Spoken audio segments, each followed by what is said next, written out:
நீங்க கேட்டுக்கொண்டிருப்பது wing station 1.0 and நான் உங்க அஜய் பௌர்ணா. இன்னையோட பை பை 2020 அண்ட் நாளைக்குல இருந்து வெல்கம் 2021. எப்படி வெல்கம் பண்றது? இந்த 21ஆம் நூற்றாண்டோட 2021ஆம் ஆண்டு கொண்டாடக்கூடாதுன்னு சொல்லிட்டாங்க. அப்படி பார்த்தாலும் இது கொண்டாட்டத்துக்கான நேரமும் இல்லை. இந்த 2020 கொஞ்சம் ரீவைண்ட் பண்ணி பார்த்தோம்னா இது ரொம்ப வித்தியாசமான ஆண்டு அப்படின்னே சொல்லலாம். படிக்கிற பசங்க ஸ்கூல் போகணும்னு அவசியம் இல்லை, வேலை பார்க்குறவங்க வேலைக்கு போகணும்னு அவசியம் இல்லை.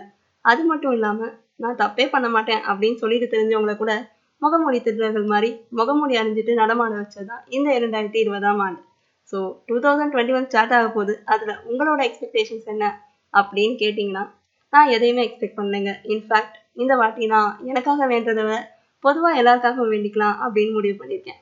ஏன்னா சொல்லுவாங்கல்ல, நம்மளை சுத்தி இருக்கிறவங்க நல்லா இருந்தா நாமளும் நல்லா இருப்போம் அப்படின்னு. ஸோ அந்த அடிப்படையில இந்த 2020ஆம் ஆண்டு நிறைய கஷ்டங்கள், நிறைய போராட்டங்கள் நிறைஞ்சுதான் இருந்திருக்கு, முக்கியமா விவசாயிகளுக்கு. ஸோ இந்த 2021லயாவது அவங்களுக்கு ஒரு நல்ல தீர்வு கிடைக்கட்டும் அப்படின்னு இறைவனை நான் வேண்டிக்கிறேன்.